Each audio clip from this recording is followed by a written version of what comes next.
Just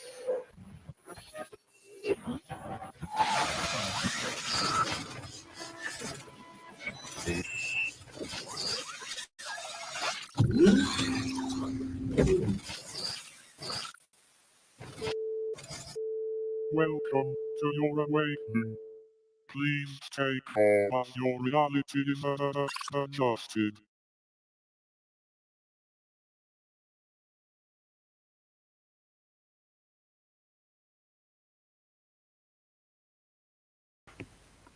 Hello, sorry, I was waiting for my YouTube feed to catch up then for a moment. Good evening, ladies and gentlemen.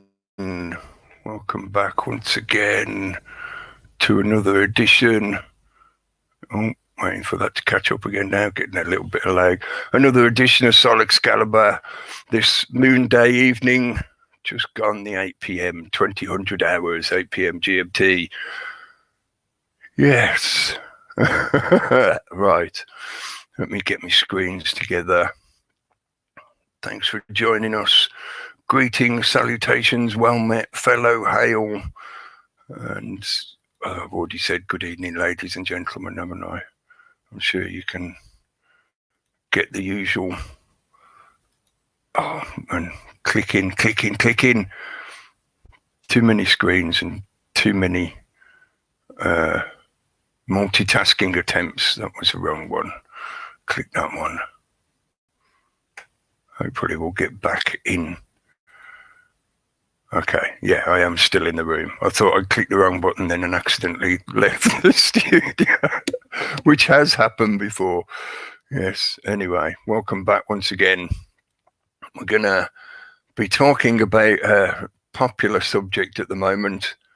So if you feel you're really fed up with it and you just don't want to deal with it, then please, go and find something better to do with your time. Don't complain, because complaints will be referred to the parents of my parents in the complaints department. Right, okay. Hello to everyone in the chat room. Tazzy, hello. Thanks for jumping in. I know you're in the chat room. I just saw your message, so thank you. Maria Demoracour. I'm not sure if I'm pronouncing that correctly. Hopefully you can see the stream going now. Hello. Thanks for joining us. Soul Bollocks, hello. And Dave Iron and Paula, hello. I hope you're feeling better. And Cardini's got his suitcase ready. New Being, hello. And Lotsum Tapfro and Blazing Stars, hello. And Richard Kinzit, hello. Just saw that chat update. I will come back to the chat in a bit, because I want to ask a favour of everyone that participates in the chat. Hannah Benson, hello. And Krishna, hello. Nothing, it's not like a test at the end of the lesson or anything like that. But out of curiosity, I want to just ask some questions to the people that are in the chat. Anyway, before I get distracted with that, let's try and get straight into it, because I've got a bit that I'm going to try and get through, and hopefully I won't go too long, because there's far too much for us to actually discuss. And I got me rolls for days. I thought about having a little stack of toilet rolls here, just to fill the camera with toilet rolls, but I thought maybe that'd just be like, people think I'm taking the piss or something. Maybe I'm just taking the shit. Yeah, but anyway, silliness aside, don't need any gimmicks. That's why I don't do loads of edits and stuff like that. There's preferably minimal gimmicks and silliness. We are just doing this as is with a camera, webcam and a headset and an internet connection. That's all you need to get on with it. Neuro Paradise, hello in the chat. Dave Ryan's asking, where's Gary? That's a good point, and he's certainly relevant to what's going on and part of the discussion at the moment. I'm having to presume, because I've received no other messages from him, I'm having to presume that because of the lockdown at the moment in Spain, Gary probably can't get access to an internet like he usually does in the internet cafes, which means he's not here to join in. Yeah.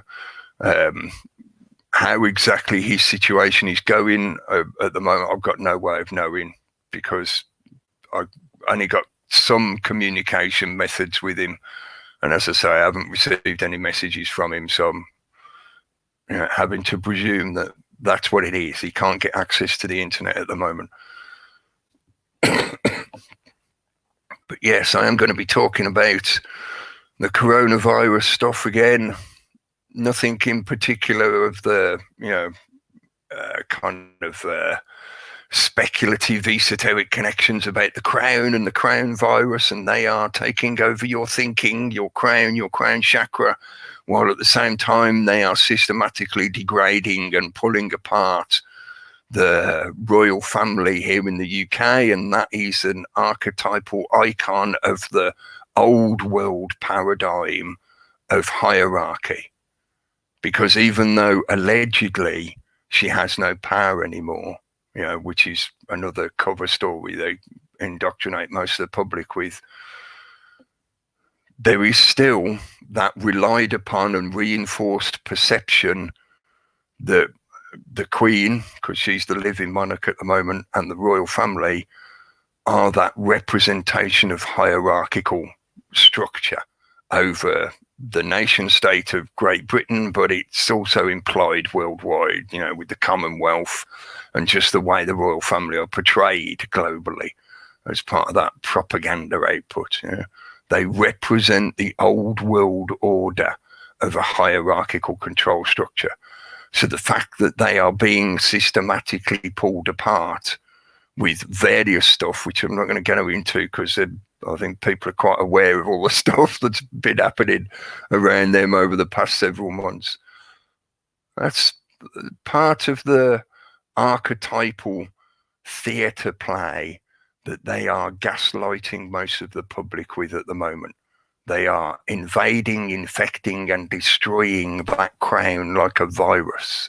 And that crown represents your perception, or most people's perception, as we are indoctrinated by the system, of that hierarchical structure. So they're decapitating the top of the pyramid for most of the public's concept of how the world works. And did you realise it was the Ides of March over this weekend? And coincidentally, the Queen's now escaping to Windsor Castle so that she can be isolated, even though she doesn't have it. Her and Philip don't have it. Don't worry, folks, she hasn't caught it. But just in case all you dirty peasants infect her, we're moving her to a more secure, secluded location. Just in case. Because there's nothing to fear, don't panic, but just in case, we're going to move the Queen. Yeah, and it was also Friday the 13th last weekend, which was Black Friday. Again, with the way they've been manipulating the economic situation. So there has been a confluence of seasonal date-related convenience, again, to suit their narratives of this is a disaster, folks. What's going on is a global disaster. Be afraid, don't be afraid. Panic, don't panic. We've got you on the edge of your seat in constant anxiety because you don't know what's going to happen next.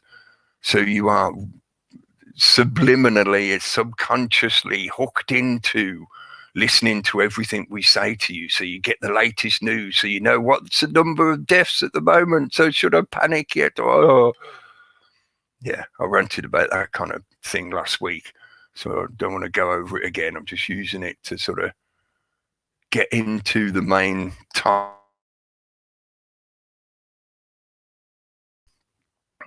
I'll put a little title, which if you're a bit of a sci-fi fan, you probably already sort of recognize where I'm lifting it from.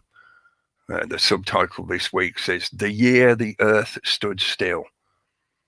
Yeah, I'm using that reference from the old sci-fi story of the day the Earth stood still, when an alien arrives on the planet and he basically tries to get the entire globe's attention so that he could inform them of how, now that they're a nuclear civilization, they're going to be part of this intergalactic club of solar civilizations that have access to that kind of level of technology and blah, blah, blah. When the story first came out, it was in that main atomic age of the 50s and 60s. So it was a narrative suited to that time.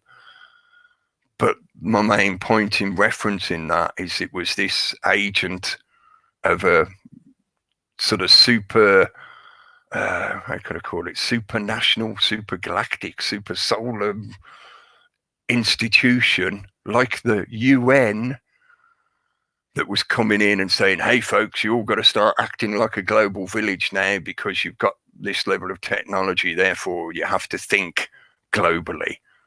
And it was very suited to that time period when the UN was being founded, etc. But in carrying out his actions, this alien, to get global attention, basically causes the world to come to a standstill.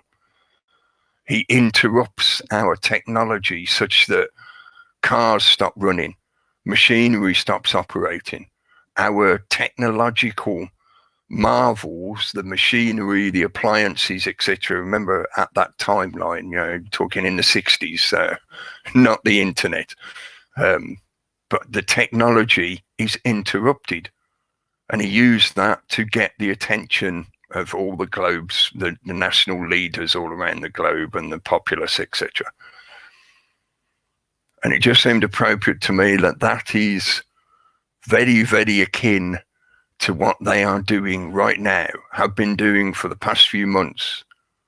They've created a globally affecting situation such that the majority of Western nations are coming to a standstill. I say Western nations because at the moment it's still supposedly, according to their reports and the information available, it hasn't really been affecting a lot of the third world nations and those nations that are not highly technologically developed. You know, the usual kind of excuses. If they ain't got the internet, they ain't getting infected. Oh, I wonder why. Maybe it has something to do with this infection is all about perception, the crown invading your thinking and manipulating your perceptions. Yes. So hopefully that makes sense why that subtitle, because obviously it's not something that's happened for just one day. And yes, I'm speculating, but I'm trying to take an objective presumption on the progression of events, the progression of this narrative, this script, this timeline that they are playing out. This thing is not going to go away in a few months. It's not going to go away over the next year. It's going to be here until next winter. It may reduce a little bit during the summer, but it's going to still be around during next winter and may very well not really reach a peak until next winter. And potentially it's going to, well, I think this is pretty much a given according to their science. I'm saying their science because I haven't done hands-on experimentation to prove this for myself. But this is not going to go away now, which means it's going to be something that will be recurring up until enough people develop an immunity to it. And then potentially it will just become like another flu or something similar. You know, that kind of viral-based infection, which turns up periodically and affects a few people out of the population, a percentage of the people out of the population. And to back that up, you have part of the narrative, the script, which you can find plenty of documentation about if you want evidential paper trail, that vaccines are in development and have been in development for a while, even to the point that allegedly in the last few days, Washington tried to buy out a German pharmaceutical company so that they could basically buy the copyright to a vaccine that they've been working on for a while now. So again, this is not something that just seemed to happen overnight all of a sudden in China. Reference event 201. I think a lot of people are becoming very aware of all that information now, because there's a lot of good content that people have been putting out to cover this subject. There is evidence there that shows that they are already preparing towards having a vaccine, because they know full well that this thing is not going to go away. So therefore it just becomes another sub-subject within their vaccine narrative, that the way to deal with these kind of things is to have the majority of the population vaccinated, if not all of the population. All right, so France is in on it as well now. Thanks, Tazzy, for that. I just noticed it in the chat. Heads up from France. Macron just announced 15-day citizen quarantine at home. They are allowed supermarket and doctor visits only. Police and military will be checking, which means they will now then have the backing of legislation, such that if people break that curfew without the correct papers please, they can be prosecuted, fined, or potentially imprisoned. Thanks, Tazzy. I thought it was going to get that way over the last couple of days. It's been building towards it. Spain has already done that. Italy has already done that. There's a few other countries across Europe that have already implemented similar restrictions. So let me just add in at that point, because it's an appropriate point to bring it up, appropriate time to bring it up. Not exactly a caveat, but I just want to have a little rant about the kind of situation of people discussing this subject and sharing information about it, whether that be information that can be backed up through hard evidence or whether it's just speculation and opinion. At the moment, we've got the usual kind of blowback that happens in this environment of these kind of subjects. You call it this genre of information, where various labels are getting thrown about and used to try and corral people's discussion and people's thinking in certain directions. So to try and explain what I mean is the usual kind of things of, this is all fear porn, so you should just ignore it, full stop. And if anybody starts talking about it, you think they are trying to assault you with fear in some manner. So you shut down and you ostracize that person, and you get your pitchforks and torches and get ready to burn them at the stake, all that usual kind of witch hunt crap. That serves the purpose of the authoritarian control system, because when people are in that kind of state of mind, they revert to, or they gravitate towards, those structures that they have been indoctrinated to rely on as an authority.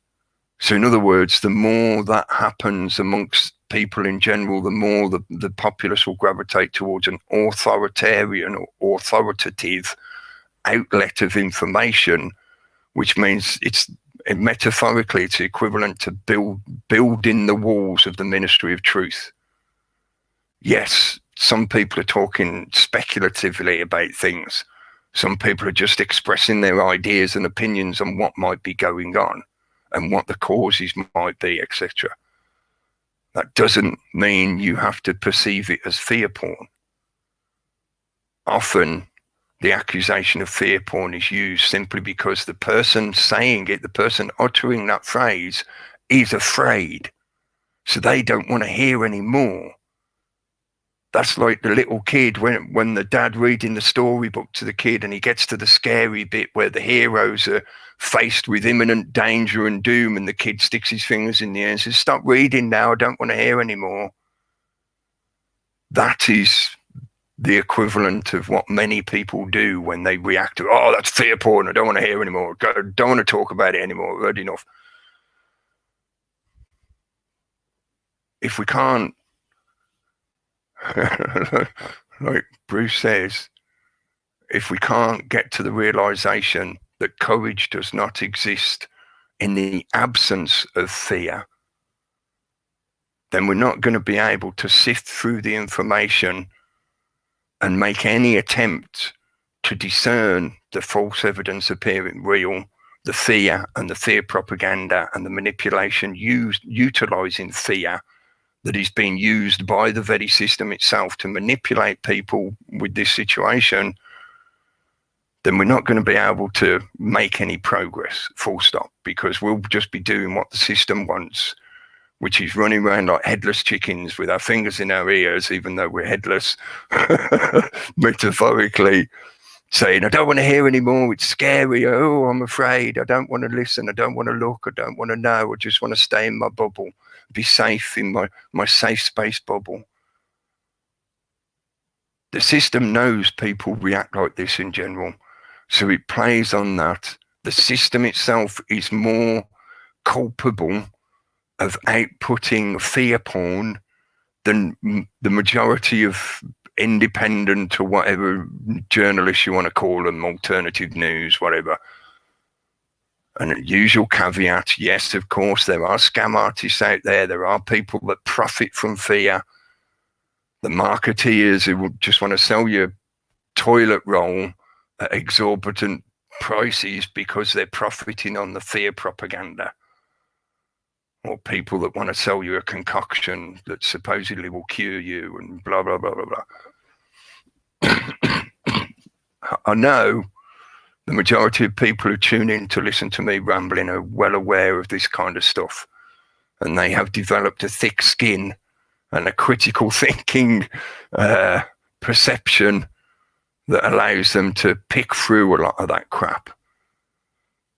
But please don't ignore this situation simply because you're getting saturated with it by the media.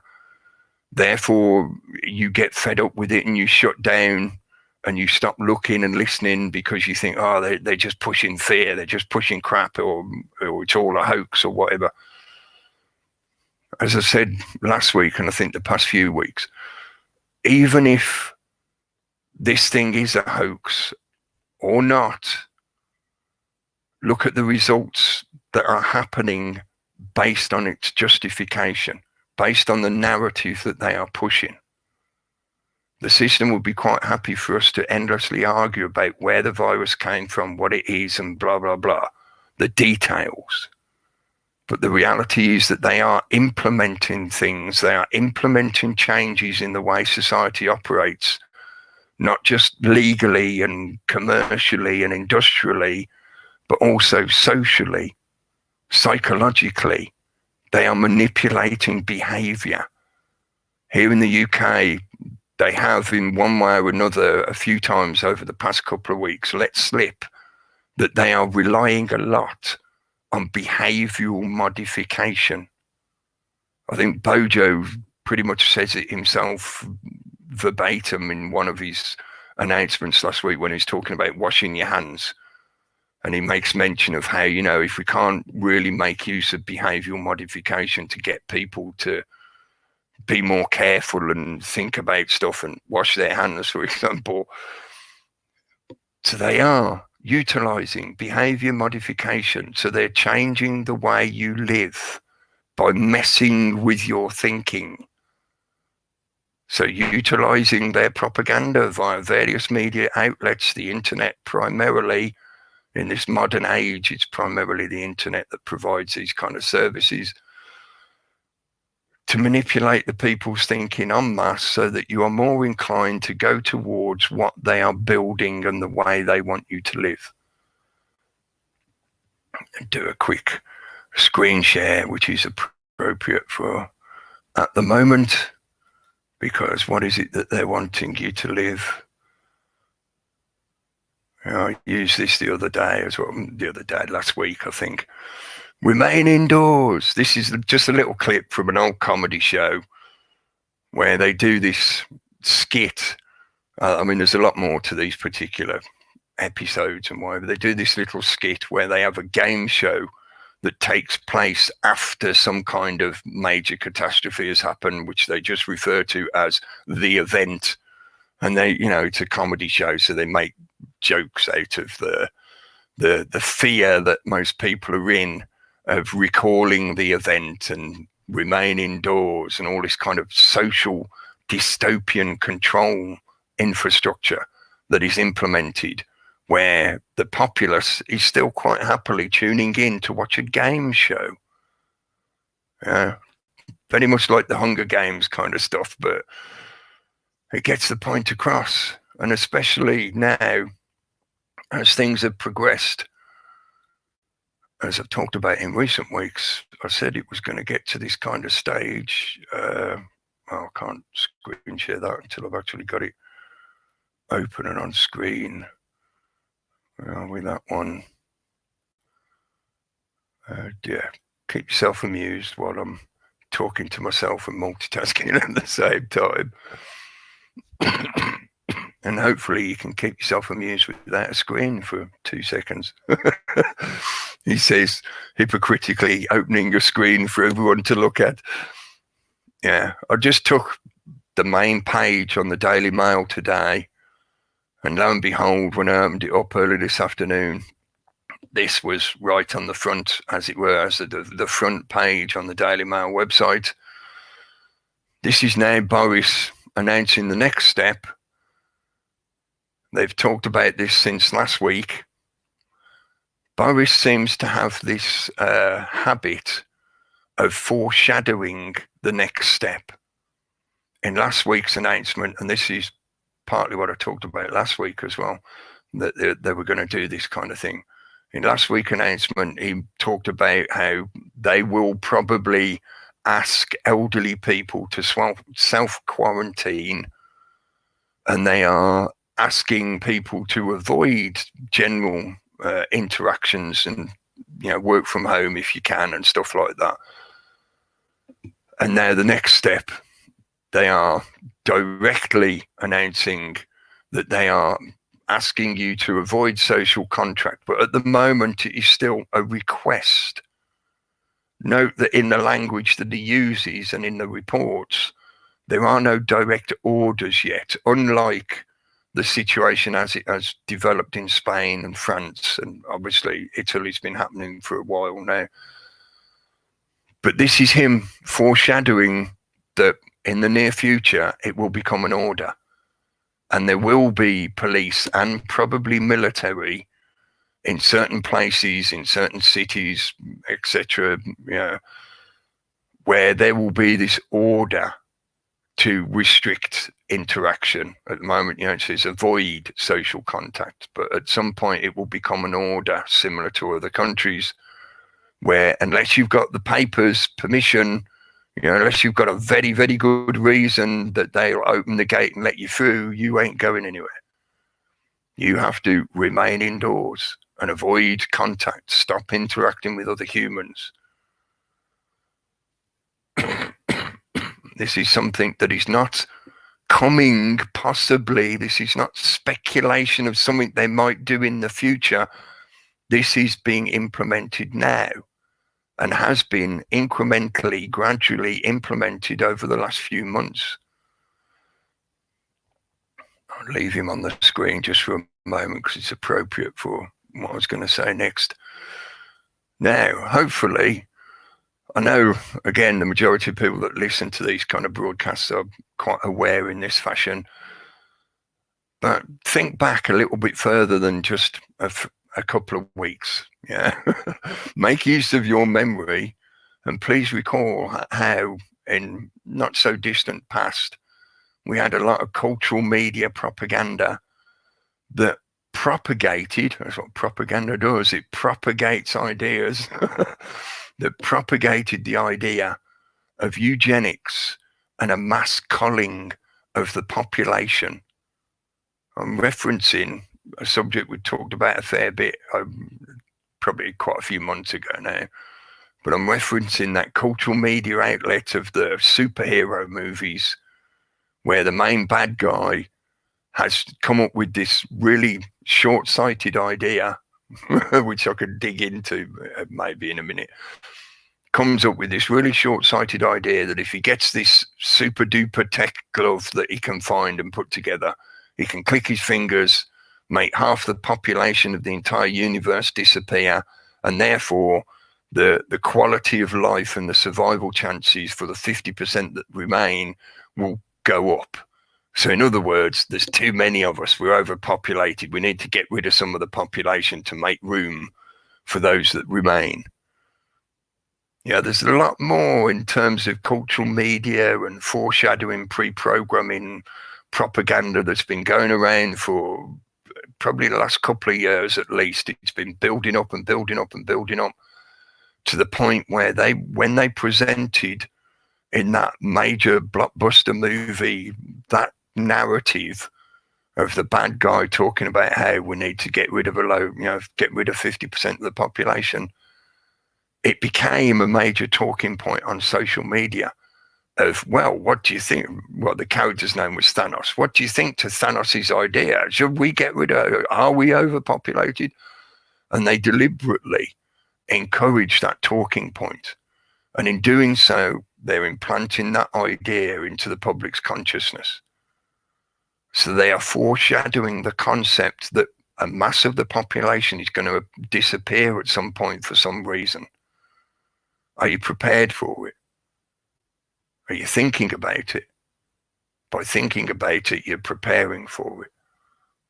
And Bojo, I think it's approximately a couple of weeks ago now, made one of his initial pronouncements of how, get prepared, folks, tens of thousands of your loved ones will die. Not a possibility, not a speculation, not a we think it may be, it might, it could possibly, no, it will die. So prepping the public that a lot of them are going to die off because of this thing that's happening.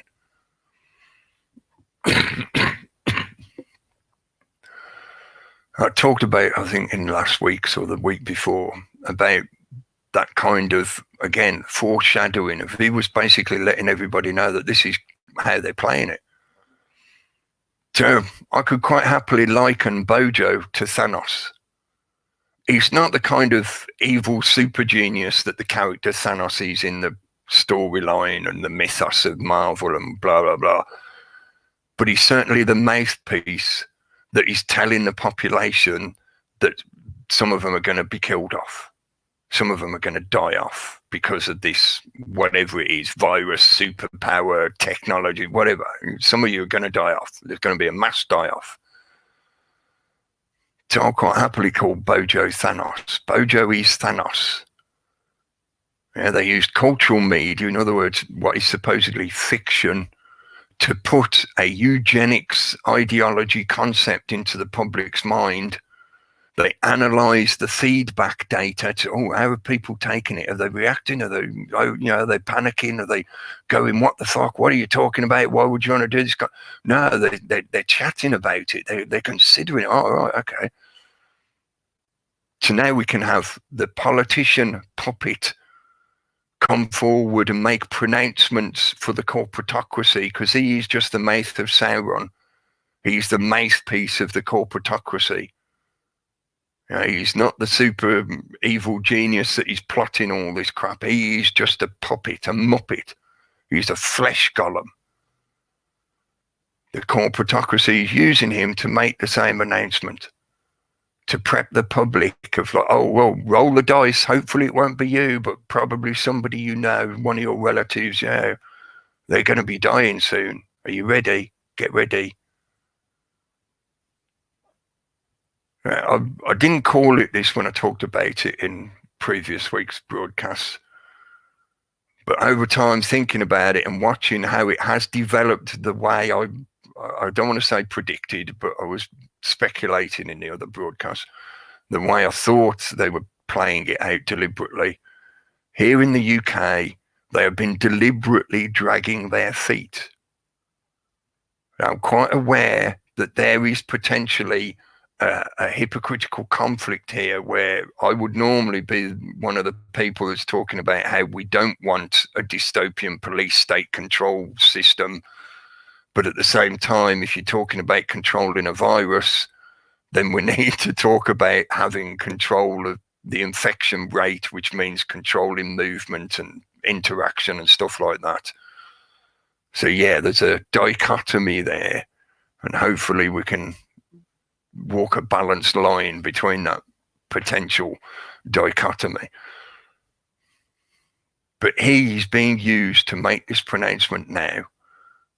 They are delayed. They have been delaying. They have been dragging their feet in a purposeful delay tactic for the last several weeks. I feel because, and this is where I'm speculating, my opinion, I feel it's because they knew full well that if this thing is real, put that aside, if it's a hoax, whatever, if they're just playing with numbers, possibly.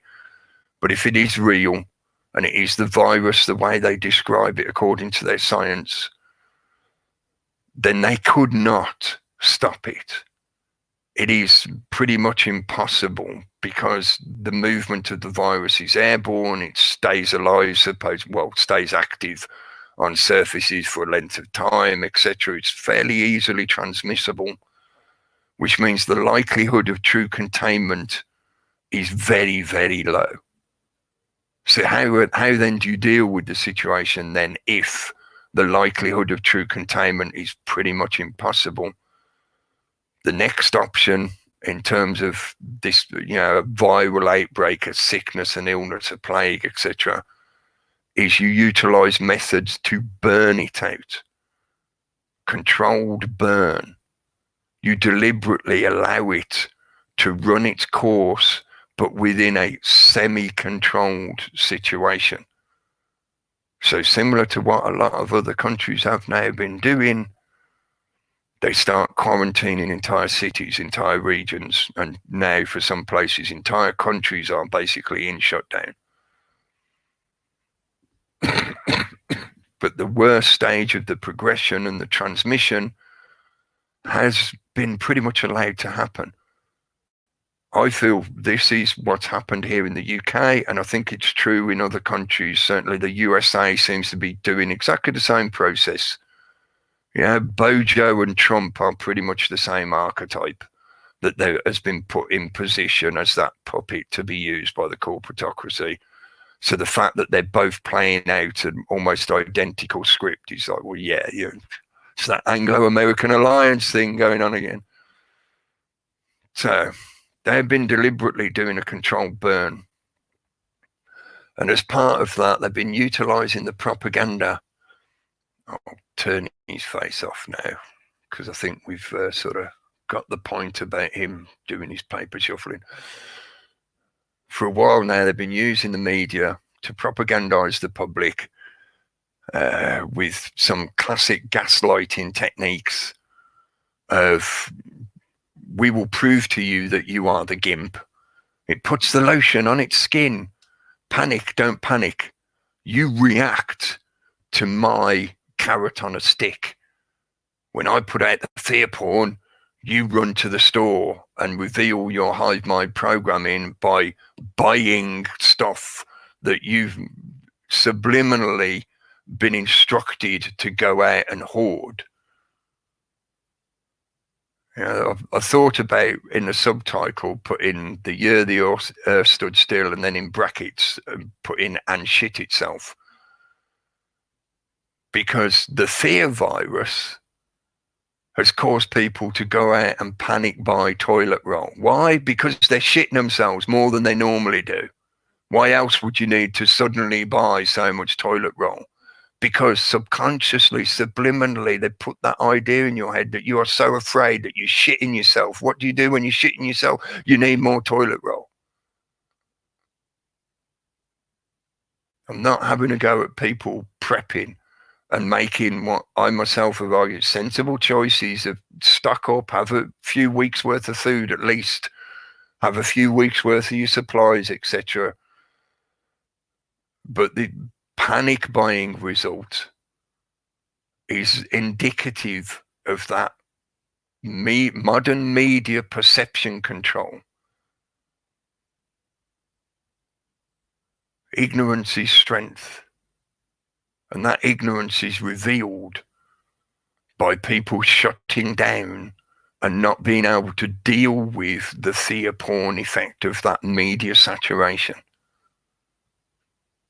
Day after day, they've been reporting the numbers as a methodology of that panic, don't panic, keeping you on tenterhooks, constantly on the edge of that precipice of panic and terror, so that you are reliant, just like the gimp is reliant on the master to keep the pleasure sustained. They have entrained the majority of the populace to get their chemical feedback pleasure from the device that feeds them the media content that triggers that chemical feedback response. So just like being on a perpetual roller coaster ride, but you've got guaranteed over the main precipice every day, day after day, you're going over the edge, going over the edge, going over the edge. Are you thrilled yet? Are you enjoying the ride?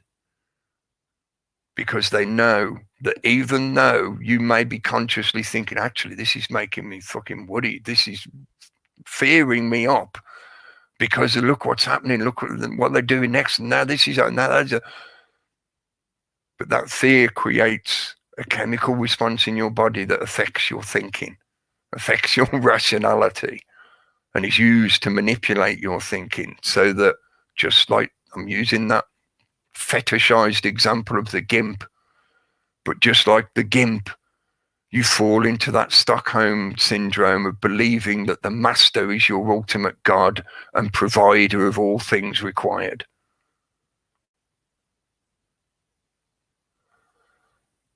As a further example of how this is progressing via that modern technology, and I know I've mentioned this in recent broadcasts as well, in China, at the moment, as far as I know, it's only provably happening in China, but I've seen rumors that it's being implemented in other countries now as well. The technocracy is using modern technology to monitor people and decide whether or not they have the virus or are suspected of having the virus, and therefore they need to self-quarantine or report somewhere for a test, etc. In China, they have put out this app that is being utilized by pretty much everyone, because they don't exactly have a choice. They're basically required to, otherwise they're not going to get their social credit score, which means they're going to be in an even worse position in terms of, living their life in everyday society, or in China's society. This is very much like the storyline from Gattaca. And it's why weeks ago now, when this first really started to kick off, and the broadcast I did, I think one of the first things I said is, welcome to your biometric future. We are now in that biometric age where they will be using the technology. They'll be using things such as the checkpoints, where they have to check your temperature and see if have you got the illness? Have you got the papers? Are you allowed out? Are you allowed through this gateway? This is the beginnings of that. And again, I reiterate, the discussion of whether the virus is real and its effects and all that kind of is secondary to what is actually happening, what is actually being implemented in your society and how society runs, which includes not just the governmental bureaucratic kind of stuff. It includes how we interact with each other. Behavior modification is one of the system's major tools that it is using in this modern age. And that behavior modification relies on the modern technology, which means the majority of the populace have a screen in front of their face that is acting as a prism, P-R-I-S-M, prism. I know without my teeth, not always pronounced correctly. A prism that is filtering people's perceptions of reality. So they project through that prism the saturation effect that we've seen, where almost every news media, like if I showed the Daily Mail main page again, I scrolled down and it's just like 99% of the stories on their main page are coronavirus connected stories. So all you're getting presented with, if all you rely on is that screen, then 99% of what you're being presented with is that fear-based propaganda.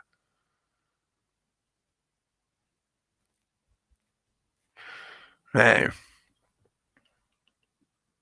making my kind of speculative, predictive rantings and moving on from that to talk about examples of how you can see that this is being implemented.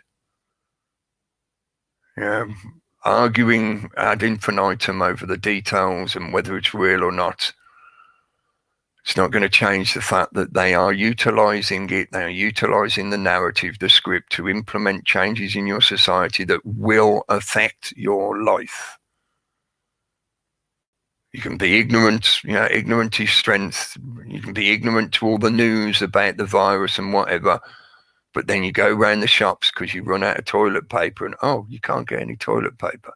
It is affecting your life.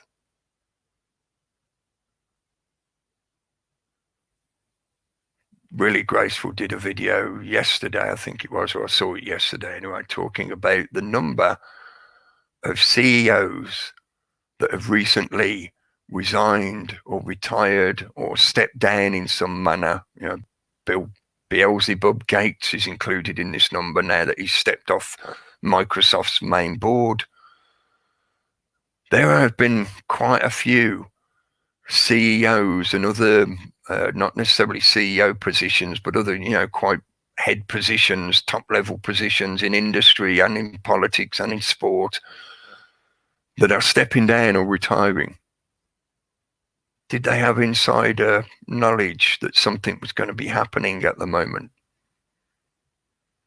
Is it the rats leaving the sinking ship? Because they know that the switchover in how society runs is being implemented now. As part of that narrative switchover, just as well to note, rats leaving the sinking ship, it is the year of the rat in the Chinese calendar, which just happened in the Chinese Lunar New Year, which was January. So not long after the coronavirus allegedly, COVID-19 allegedly began in China, then they had their Lunar New Year changeover and it became the year of the rat, and now all the rats are leaving the sinking ship. Because they know the economy is going to be affected to such a degree that they're better off cashing in now. Because that's pretty much, in effect, what happens when they're retiring. Most of these CEOs have very, very generous retirement packages or golden parachutes or whatever, or they get a wedge of shares in the company, which they cash in straight away. Give me the cash. Although they probably won't actually want physical cash because, physical cash now is dangerous. Oh. But the point is, they seem to be aware that something was really, really happening now. So they're moving on. They're going into their next phase, whatever. However they've set themselves up for the next part of this narrative as it plays out.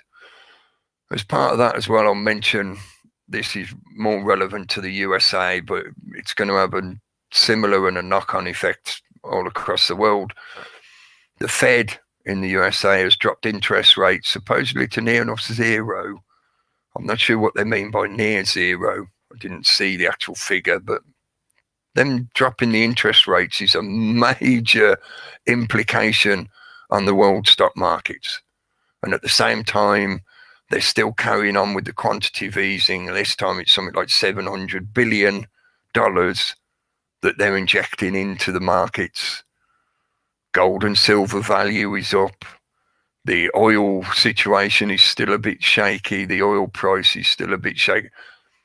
The economy is very conveniently being affected by the progression of the outbreak of COVID-19. So again, it makes perfect justification for them to crash the economies at the moment. I say the economies because it will happen in country-based situations to begin with, and then it will be the global effect as we go on into the future. So they're using it as very good justification. Perfect narrative, does this affect because of the virus, therefore the economies are all tanking, so global recession, global economic crash. And I think I mentioned this in last week or the week before. This is going to have like a vulture's banquet effect, where the bear market, as they call it, to animalize everything, the big mega companies, the international mega corporations, and the old wealth money, the old bloodline mega wealthy, like the Rothschilds and the Bayers and the Waltons were mentioned in the news earlier today as well.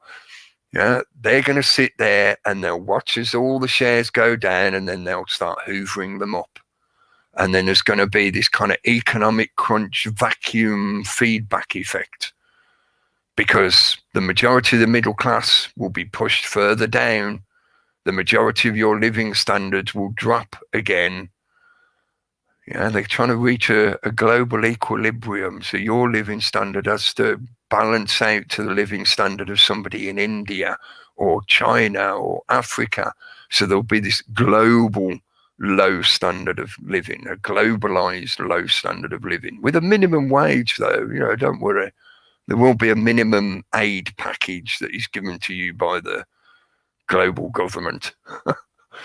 Your Soylent Green will be delivered through your little post vent by a drone at some point. I think that's enough of me talking about how this is having these kind of effects now. But as I stated a lot this year, I thought this year was going to be this way. So I've changed tack a little bit, and I've been concentrating more on talking about what we can see, what we can observe objectively, hopefully, or as objectively as possible, of the effects that are actually changing our societies, changing your day-to-day life, affecting your reality. Because a lot of the agendas that have been building up for years, that I myself have talked about at length for years now, many other people have put out loads of good information about all this kind of stuff coming down the pipe. Agenda 21, Agenda 30, Codex Alimentarius, the New World Order. This stuff is all now starting to manifest. It is starting to emanate. It is starting to be revealed. They are revealing the corporatocracy, and they are finishing off the construction of the way society will be in the future, the near future, the way things are going. Remain indoors, log on, get online, do all your work online, do all your education online, do all your social interaction online, believe the information we give you, accept, consume whatever propaganda we put in front of you, and adjust your perception of reality to fit that propaganda. Because if you don't, you will be in mental turmoil.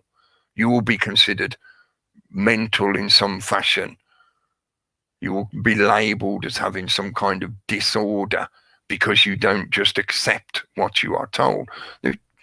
Take that somewhat, hyperbolic diatribe and apply it to the way China's society is operating at the moment, and I think you'll find it is a perfect fit. So for those out there that have this constant denial, ignorance is strength perception that, it won't happen here, you're talking about dystopian sci-fi crazy conspiracy shit, mate. No, this is happening in the world now, and it will be applied here. It is now being applied here. We're beginning to see, I labeled one of my previous broadcasts, the viral crowning. And I was trying to metaphorically represent the concept that now you can start to see the head coming out. This birthing process of the new age, of the new world order, of the fifth age, as some occultic ideologies perceive it, but this is now being emanated. To sort of,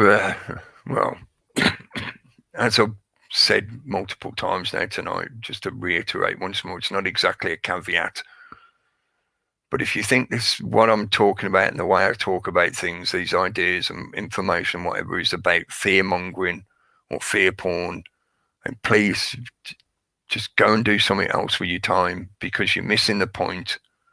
If we can't dig through this information and get past the fear porn, to get past it, we've got to actually get through it, which means discussing it, looking at it and going, is that real or is that just bullshit? Oh, it's bullshit, fuck it off.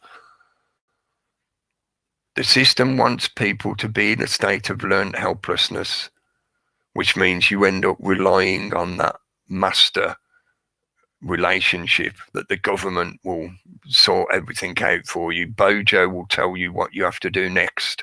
You know, wash your hands and sing happy birthday to the Queen. Oh, what do you mean the Queen's like, oh, she's dead. Oh, well, don't need to wash my hands anymore, then, do I? But to try and sort of get some objective, rational speculation. You know, yes, I'm speculating a little bit, but it's based on provable data, historical, verifiable data. But to try and get a bit more of an objective point of view of how this will continue and play out, and maybe to hopefully help people get over that fear hump, that initial hurdle that the system is presenting of like, you got to panic about this, you got to panic, so that you can maybe think a little bit clearly, so that as things progress, you can see the storm coming, so you can more clearly think about how you need to prepare for that storm. You know, don't wait until the storm lands on you before you start thinking about what to do about it.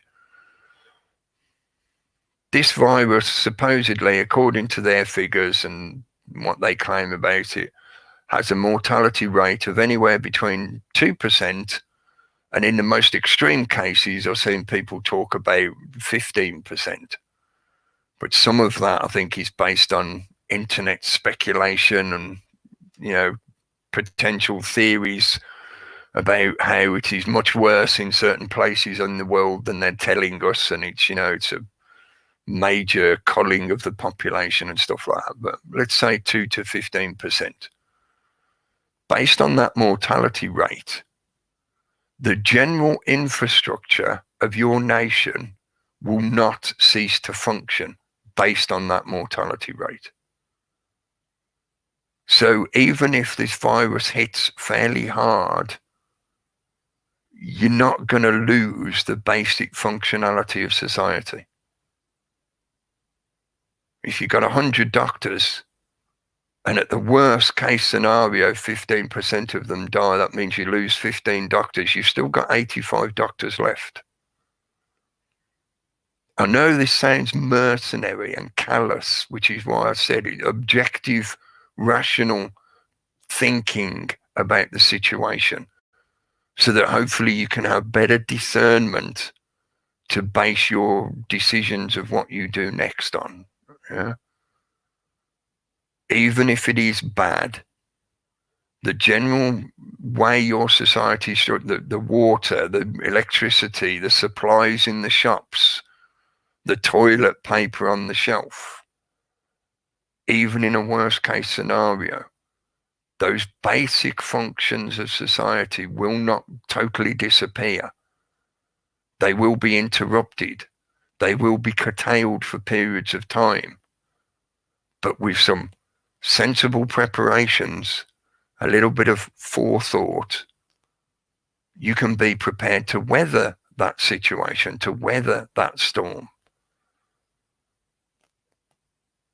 I'm not suggesting you build a bunker and stock it with freeze-dried food for 100 years and all that kind of stuff. Bullets and Bibles. I build my fortress of spam. I've got my titanium spork. I'll be all right, mate. Just work my way through. I've got a fortress of spam and an outhouse built of toilet paper. I'll be all right.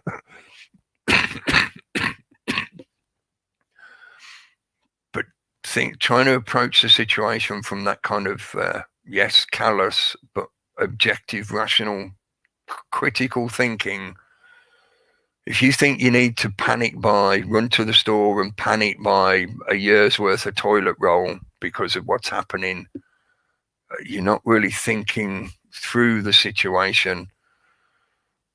Yes, there's the potential that they could progress this to a much worse stage. Well, I think that's part of what they're trying to prep the public for, is just to get people in that mindset of kind of like a wartime environment. Remember the Blitz spirit? We survived the Blitz, didn't we? We can survive a bit of, lack of toilet paper.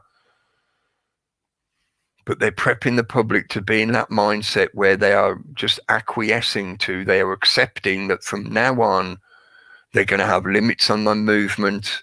They're going to have limits on what they can get access to, what they can buy. There'll be rationing of some form, things like that.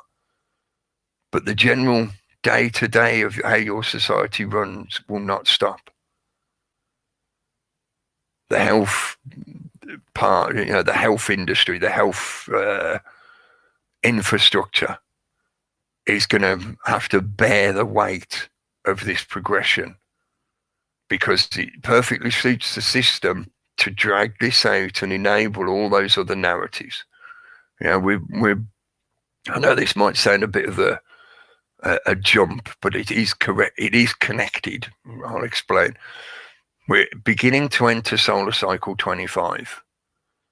As I've talked about for years now, we're going through a gradual decline in solar activity, which has an effect on our situation here on Earth. It is affecting the weather, so we're getting more extreme weather changes, we're getting unusual weather patterns, we're getting unusual weather in areas that haven't had that kind of stuff for hundreds of years, etc. That is affecting the global agricultural output. In other words, food production is being affected. The system knows this situation is coming. Solar cycle 25 should be, more than likely be, another example of the slow decline of the solar activity.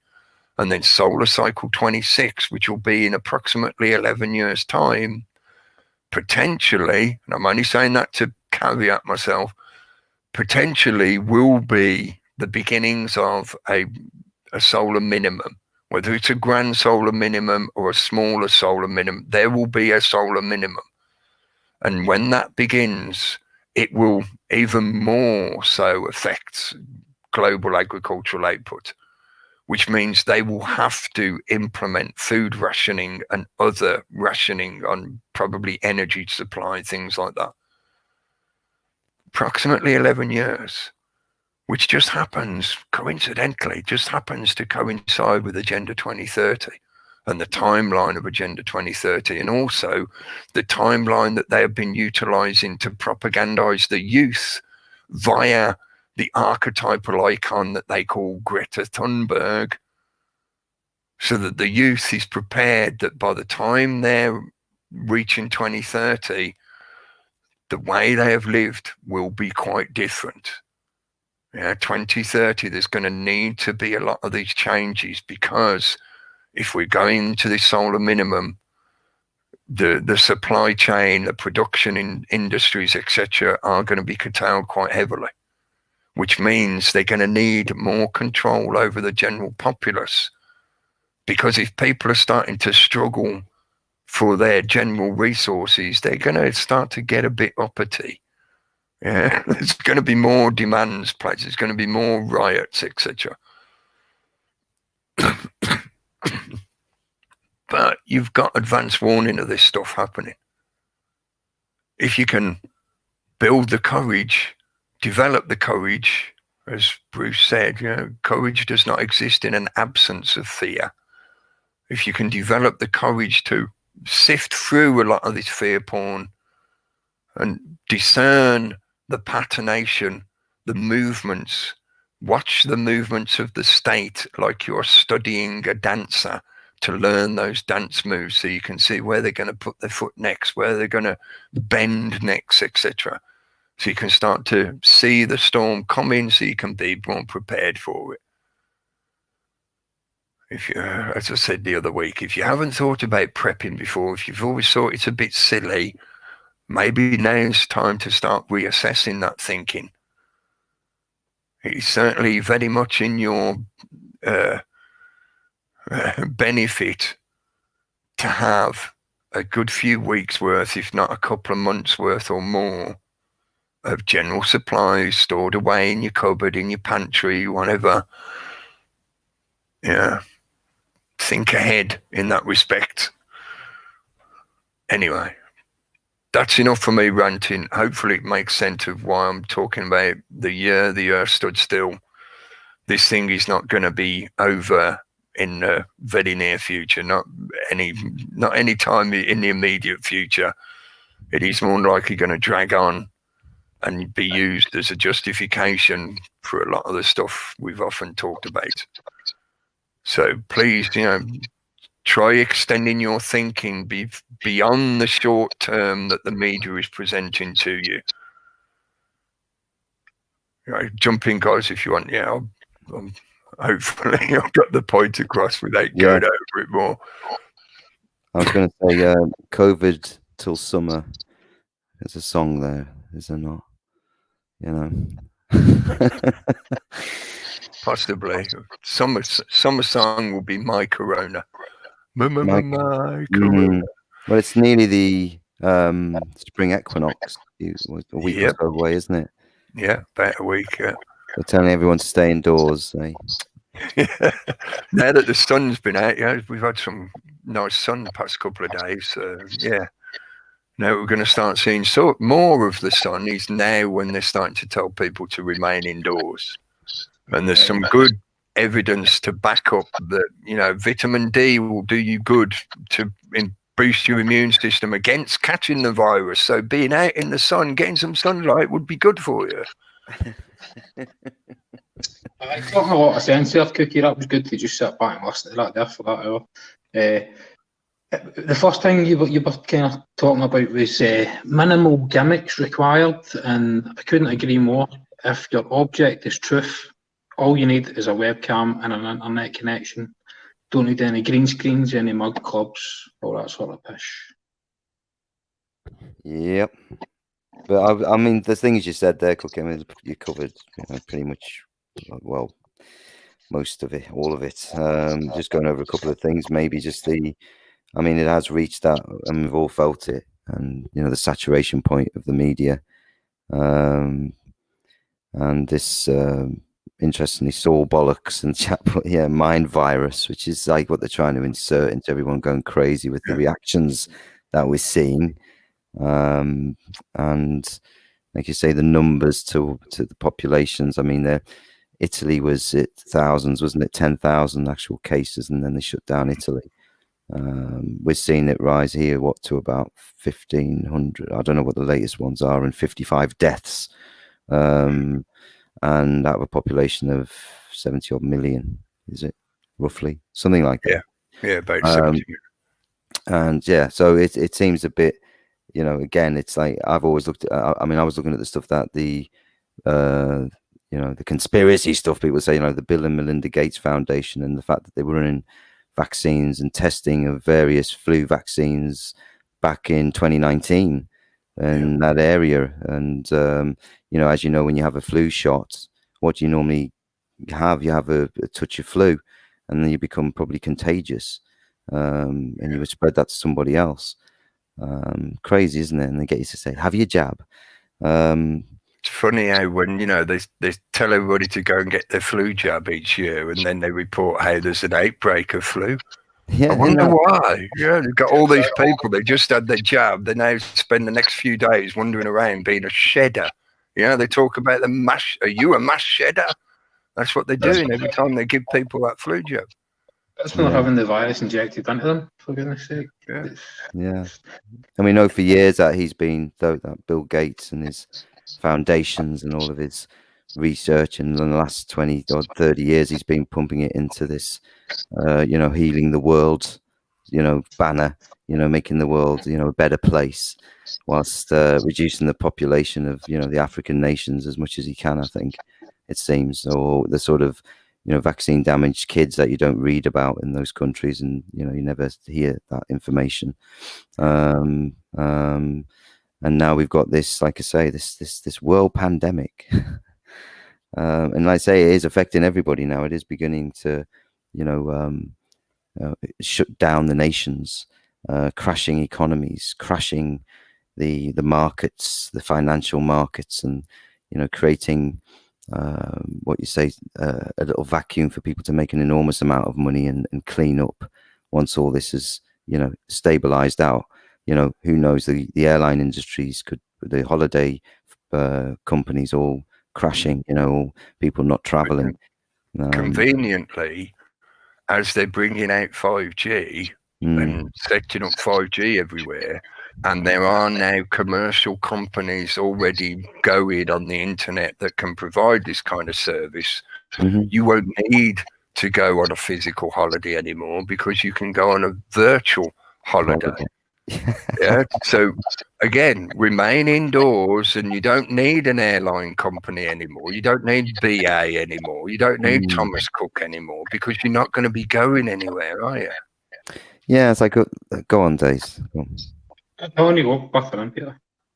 No, I was going to say, for all the decades we've seen the flu, the flu bugs, the epidemics on the NHS is stretching and creaking. We see that in the news, with all the cases of flu and deaths. They don't report the deaths. They just say the NHS can't cope and all the rest of it. There's a political agenda involved with all this, so that's how we've seen it roll out with flu. And then you get your flu jabs, and there's people get flu. I've had flu about 6-7 times, I think, in my life. And I think back, probably, were the ones that put you in bed for 3 days, the ones that you can't get up and your entire body aches from head to toe. One of those types of things. That's flu, as far as I'm aware. And I've had that a few times.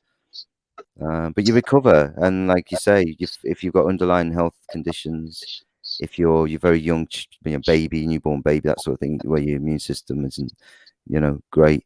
And they did report a baby dying, and I'm thinking, this is just getting ridiculous now, because they're just reporting all the deaths that people have of flu who've got underlying health conditions. That's all they seem to be doing.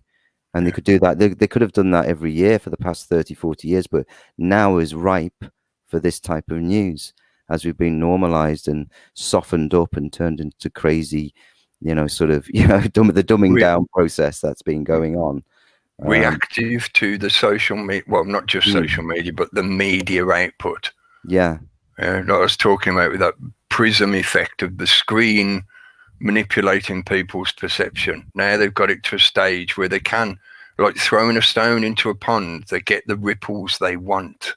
Or if they're not quite what they want, they analyze what results and they change their trajectory slightly next time, so they get closer to what they want. And inch by inch, imperial measurements, centimeter by centimeter, they're working towards that situation where it's going to be very, very similar to Minority Report, but without the silly 3 precog mutants that make it happen. They don't need those precog mutants. They've got the software to do it, and we provide the data that is being analysed. Yeah, but I was going to also add to that what I was saying, with flu, it does and can lead to pneumonia and things of this nature, more serious, and people develop that, unfortunately. So I know the COVID's supposed to be different, but it's the same thing. It's the same effects. It's just a different, a different horrible looking little spiky round thing or whatever it is. Which they're saying is more virulent, it can't be killed off as quick or whatever, so there is a difference. But as far as the actual effects it has on the human, it's the same effect, isn't it? So if you're vulnerable, you will, if you've got an underlying health condition, you'll be hit hardest and you may die. Like you would, and people die every day on the planet. He said this many times. It's almost like a running commentary of deaths. It's go on. How much of this is correlatable to like 5G, symptoms of 5G? Some of it is. Yeah. How much of this is to mask the effects of the 5G rollout? And how much of it is a hoax? How much of it is about a vaccine drive? I don't know. Are these face masks the latest visible, tangible marks of imbecility? A public display of ignorance? ice bucket challenges on social media and stuff like that, you know, but for fake charities. I don't know if hopefully you get what I mean with that. Yeah. I saw one earlier. Some Instagram superstar, you know, Instagram influencer, I suppose they'd call them, putting up a picture of her licking a toilet seat on an airplane and calling it Corona Challenge, you know, coronavirus challenge. So it's to demonstrate, are you one of the dumb herd? Have you consumed enough programming to react the way we want you to prove so? Put on this symbol that represents that you're one of the herd, yeah? Like the ice bucket challenge is the same kind of thing. Demonstrate that you are accepting that you have swallowed the programming. Right, man. Big thing. And we were talking about, well, said, when is this going away? I don't know if this is ever going to be. Is this the new norm? A sort of martial law, lockdown, increasing sort of situation. Why would they want to go backwards in the totalitarian tiptoe? You know, if they've got a stranglehold just now. They don't. Yeah. The power never gives up power without force. I know that I'm paraphrasing a famous quote that I can't recall properly, but the point is they're not going to give back these changes that they're making. And as I said earlier, you know, it is going to become, I'm talking mainly because being here in the UK, you know, they haven't quite gone to the same extent yet as in other countries, but it is going to become where they have legislation in place so that they can implement a lot of these restrictions and control of people.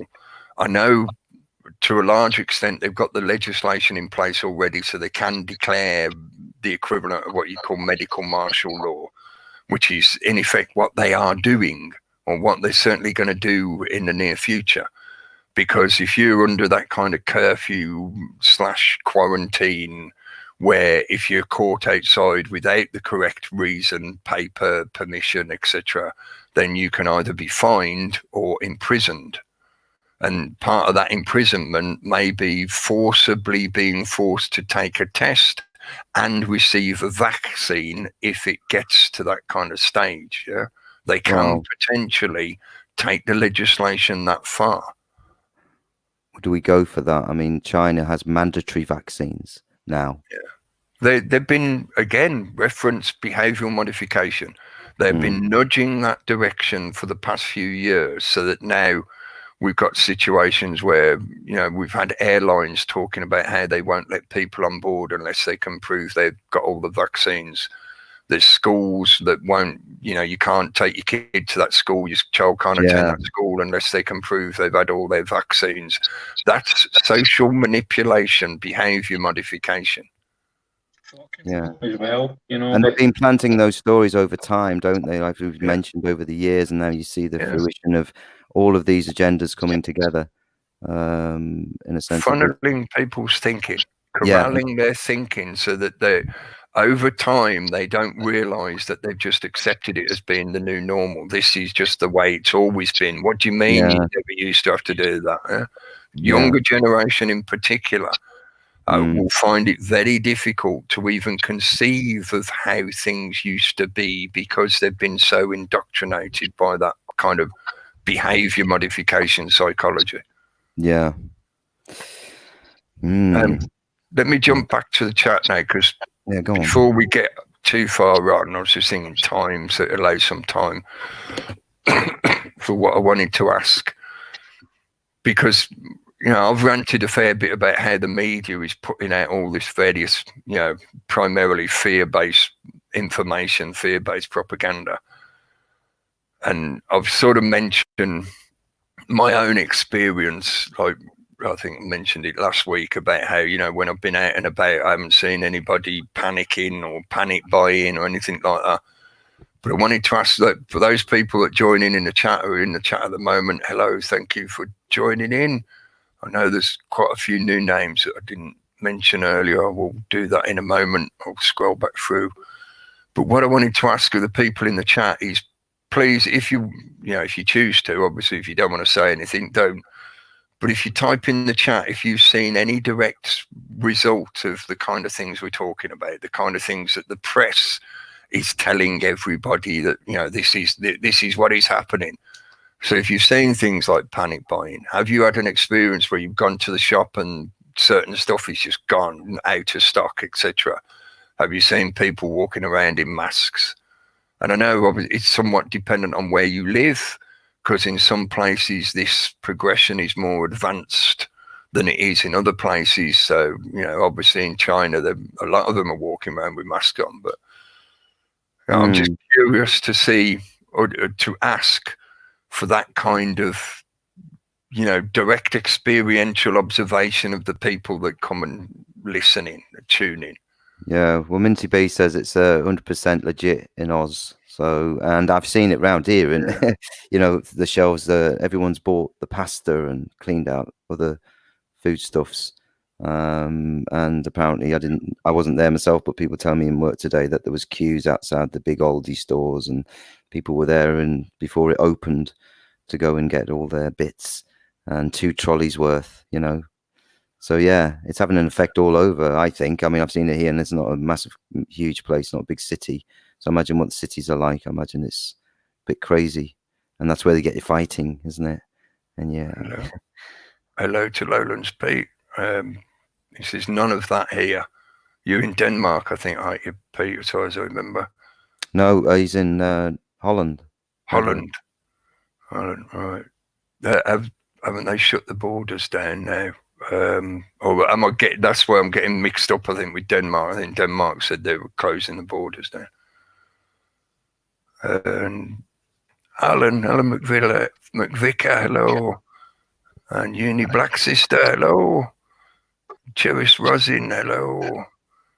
And James O in the chat room ninja, hello. Hang on. Because James, I've seen panic buying. I know someone personally was positive for corona.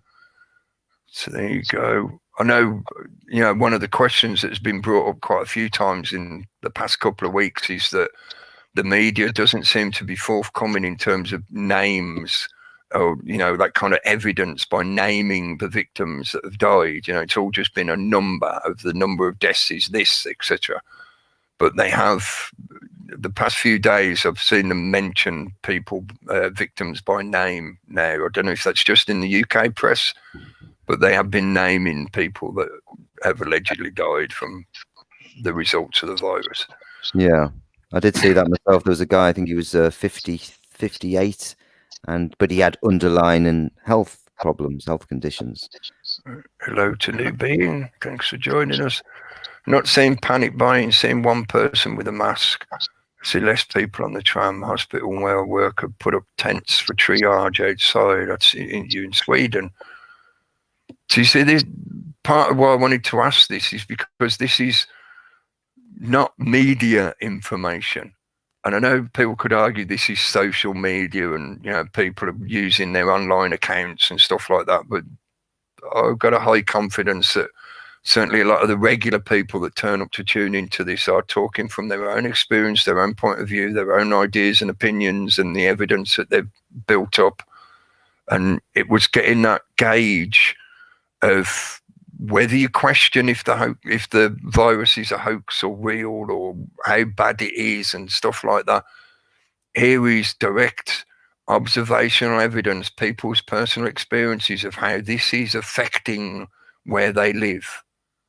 You know, for some people it is having an effect, for some maybe not so much. I mean, Pete did say in another comment, if I can find it again, sorry, because I'm scrolling up and down, that people had been buying mainly toilet paper and pasta. Yeah. The same everywhere. It seems to be a very common thing. I mean, pasta is a sensible choice if you're going to fill your cupboard, because it's a long storable shelf life and all you need is some heat and some water usually, yeah? So it is a good choice if you're prepping your cupboards, but obviously the way people have just panicked, it's caused a run on the supplies. Yeah. I'll tell you what made me laugh though, Cookie, when I was in the supermarket, there was all the pasta had gone, but there was all of the sauces and everything you have with it to make a pasta all there. Yeah. And I thought, was it just anyway, yeah. I thought that might have been empty too. Yeah, Minty B saying my wife spoke to an elderly Scottish woman who said you'd think we're at war. Yeah, wartime mentality. This is something I've sort of mentioned previously, and I wasn't going to add it in tonight because it sort of just piles on the fear porn kind of thing. But a lot of what they've been doing is seemingly prepping people psychologically to be in a war environment. So they're bringing on of controlling movement so they can check on who you are, tracking you and rationing supplies and things like that. It's like we're in a war. Definitely more of that rhetoric, definitely. When you compound that with what's been happening and building up in various conflict zones around the globe, the potential for them to just pile on a war on the back of this as well, because if the global economy crashes, and there's these disputes over oil supplies and control of oil supplies, there's disputes over global trade networks, there's a pile-on effect that for a lot of the patternation of history is a usual precept to a major war. When this kind of stuff happens, the big boy nations start squabbling over resources, which means they start wars with each other. Aye, the timing after Brexit and it killed the Hong Kong riots, it's all choreographed, man. You know?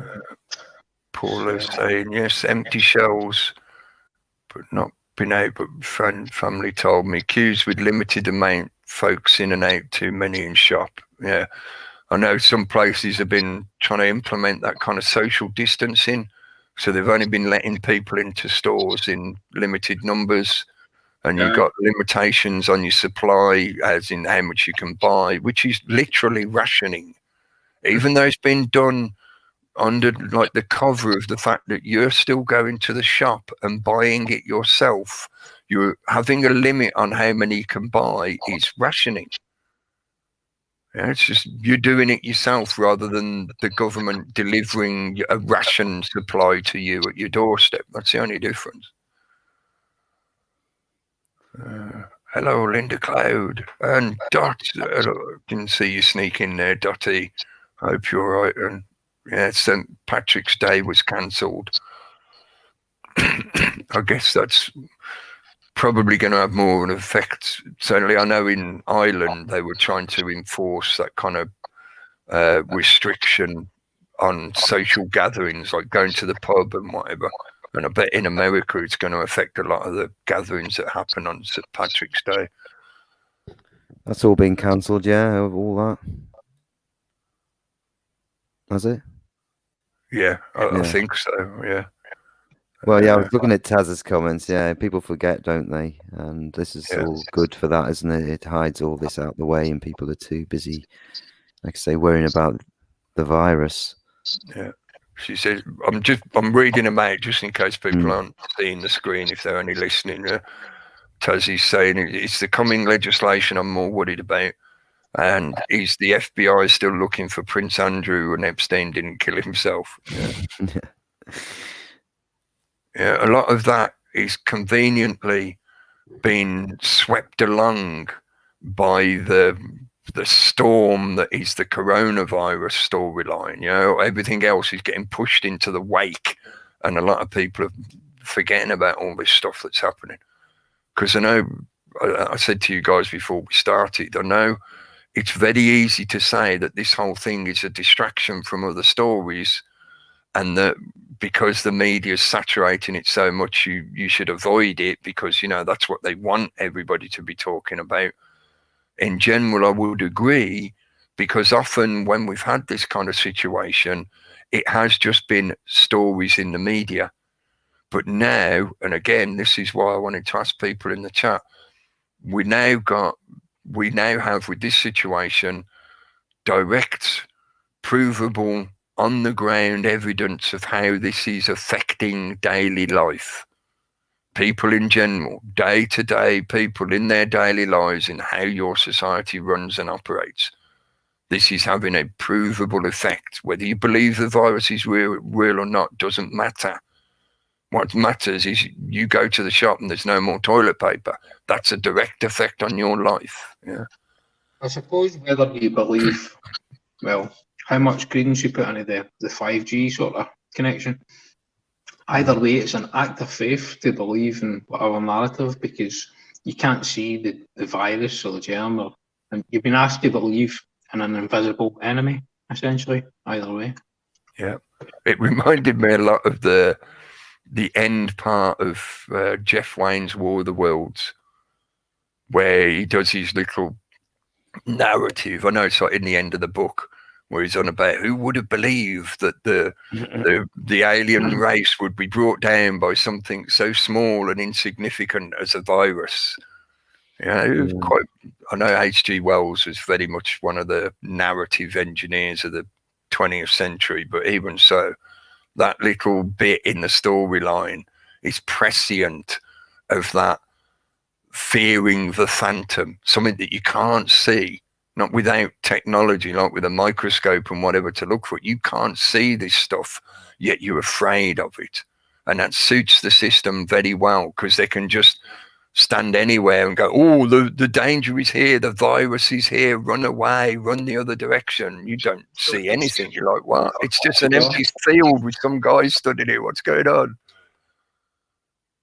Yeah, the bit on Close Encounters of the Third Kind as well, where they use the excuse of there being some kind of viral outbreak to cordon off the area around the mountain where the aliens were turning up. Yeah, it suits the government very well to use that phantom menace narrative. A global enemy requires a global solution as well. Yeah. It seems to be hitting at all angles. Like you say, if they are planning for solar cycle 25 and they know it's coming, as you say, with the weather, as we know, that's why the climate is changing. Does it every cycle of this? That's why we're getting all the weather going crazy. And we had the firestorms, obviously, in Australia. Storms here, of course. Well, storms everywhere. Basically, we had 2 bad ones here. February just seemed to be the whole month was like one big storm.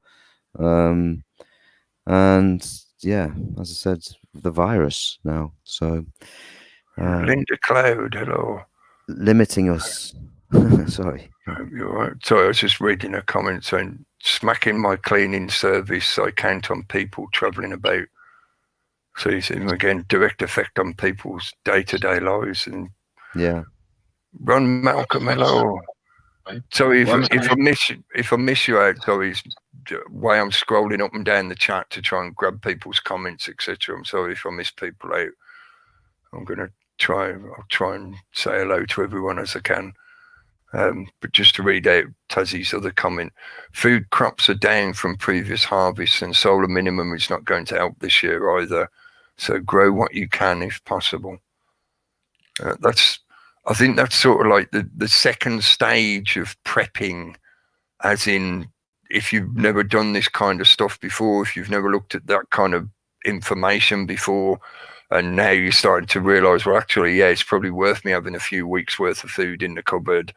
That's the stage one of prepping, is having those bits and bobs around so that you know that if all the power goes off, if everything stops working, you can still have you've got your basic needs covered for the next 2, 3, 4 weeks, whatever. And then the next stage in prepping is doing a bit of your own production. Either producing your own food or growing your own food, producing your own energy, getting your own water, even if maybe that's stage 3 if you get to that kind of level of self-preparedness. I know for some people they're in the position where they've got that kind of stuff already readily available to them. I know Dinny's quite well set up with his little woodland that he's got going and everything. If for those people that are in that kind of situation where you have access to a bit of land and whatever, then maybe this year, it's time to plant a few extra rows. So you build up your root cellar storage. Getting back to the land is one of those changeovers. I think he's again, indicative of where this main system is going. Because as always happens, you know, the universe doesn't work in one direction only. It goes in both directions. You know, it creates that balance. There always has to be the balance between both sides. So as the system is dragging the majority of people towards this very controlled societal infrastructure, there are some people that are going completely the opposite and are trying to decentralize as much as they can and set themselves up to be as independent as they can, things like that. Yeah, I think that's, to me anyway, maybe it's just my perception, but I see that as indicative of the direction the main herd is going. Because, as I say, nature always balances those opposites. So if the herd is charging headlong towards total technocratic dystopian control, then that means there's going to be people going the other direction. And those people are the example that prove the premise, as it were. Sorry, a bit of a digression. Hopefully that made sense. Yes. Well, I think, unless you've got anything else you want to add in, guys, I think I'm going to... Go into well, just taking notes, not mean for what you were saying. Look, the crown falling, just to back you up on what the crown falling, symbolisation of the royal family. I think it's like symbolic of the nation state and the compartmentalised individual being pulled apart, especially as we move into like the 5G sort of territory. I do as well. It's quite appropriate, I feel, anyway. You know, people can argue all they like because these are kind of esoteric subject matters, so everything's debatable. But it's highly appropriate of how it relates to the solar activity. They know we're going into a solar decline, so in effect, because the aristocracy, the capstone of the pyramid structure, is in effect a representation of the sun and its solar power that gives us all life, that as it declines, they have to decline their representation here on Earth. So it's sort of like the Sun King has to be dethroned because the sun itself is going into a phase where it is dethroned, it's disempowered. Yep. You were saying about like moving the Queen to safety, you know. Like, I think that the royalty, just like the MPs, they should be housed in the poorest streets of their constituencies, or nationwide, like, to apply to the royals.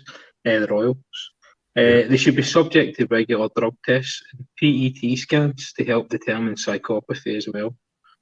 So just think that's the way they should be treated, instead of like being put on a pedestal and moved to the fourth palace or whatever, you know, for their protection.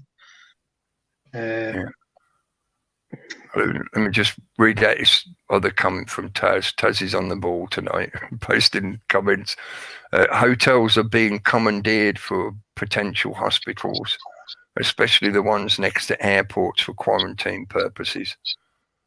And I wanted to show that as well, because this is yet again another example, direct, provable, paper trail, evidentially, empirically proved example that the corporatocracy will use its ability to compulsory purchase properties out of private hands and basically turn them into what are technically public assets, but will never actually belong to the public. You know, they become something that is controlled by the government, which is controlling that corporatocracy infrastructure.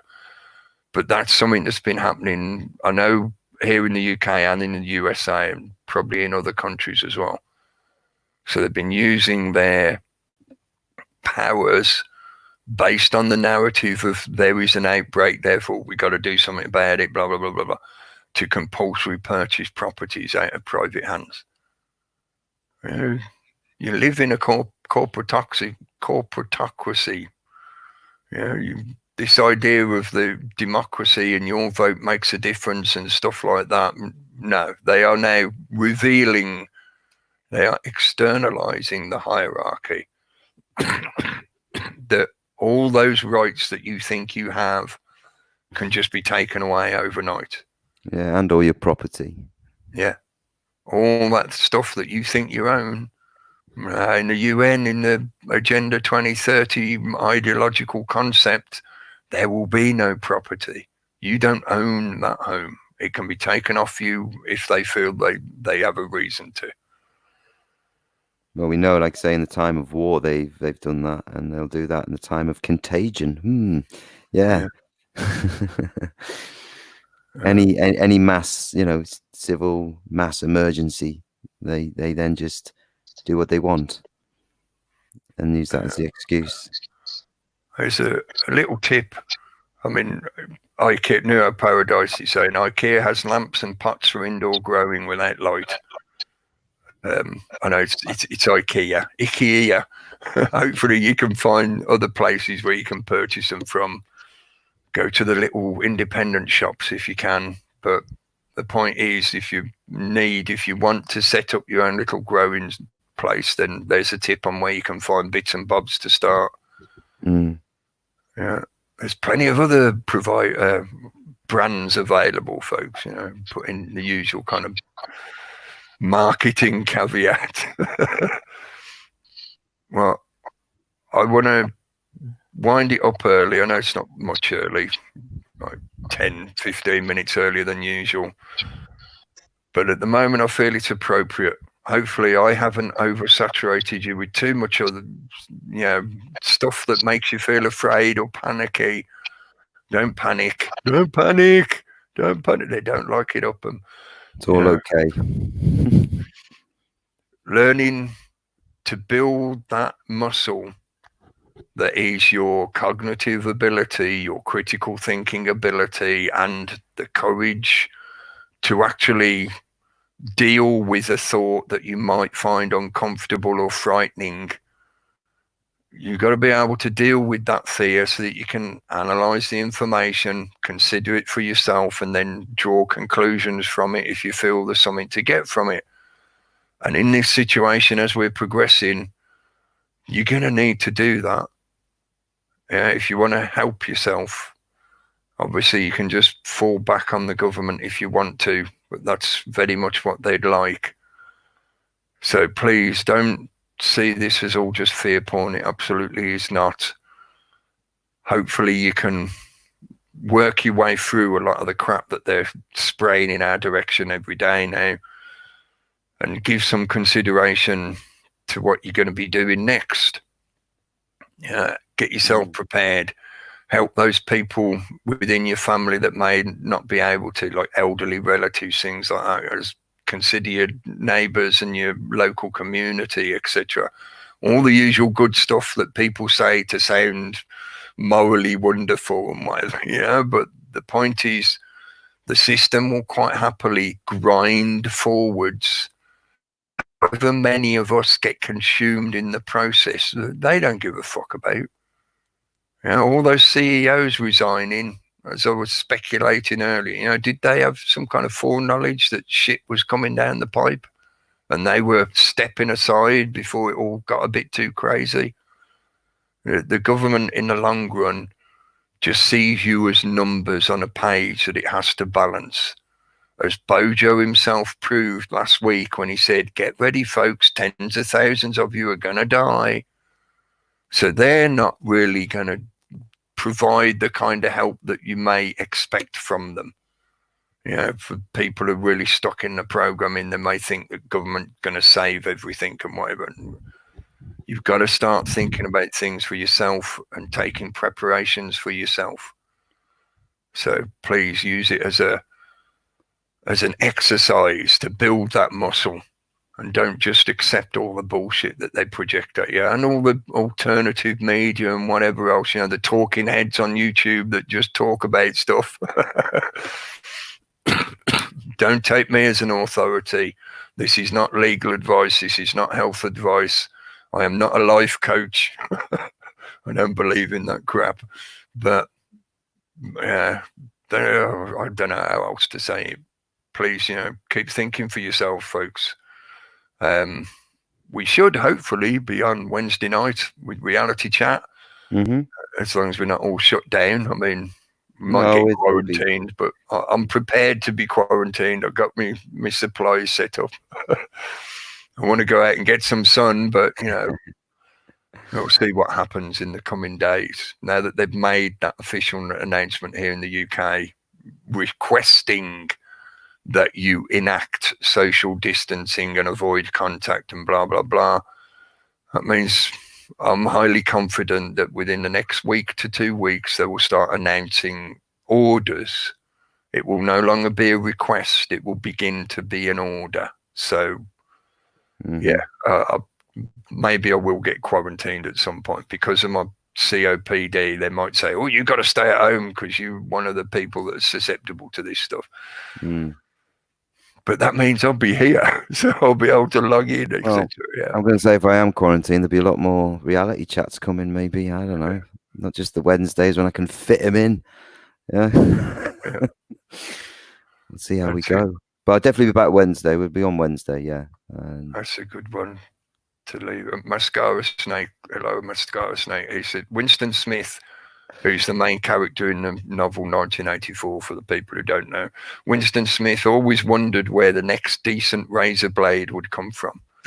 Yeah. Well, there's an easy alternative to that, right?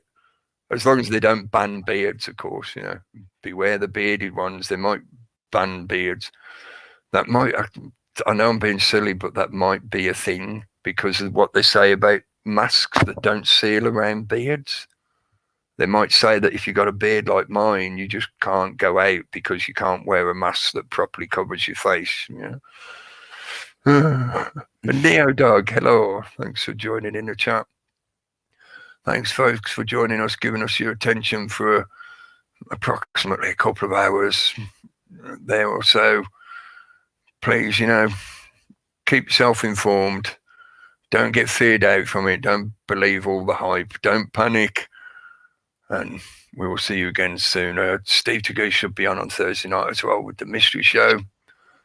And, you know, even though there's a lot of bullshitters out there, there's a lot of marketeers and profiteers, there are also a lot of people genuinely trying to produce good content and help others. So don't think it's all shit. It's not. We will see you again soon, hopefully. Yeah, cheers. Thanks all. Cheers. I'm going to click the button.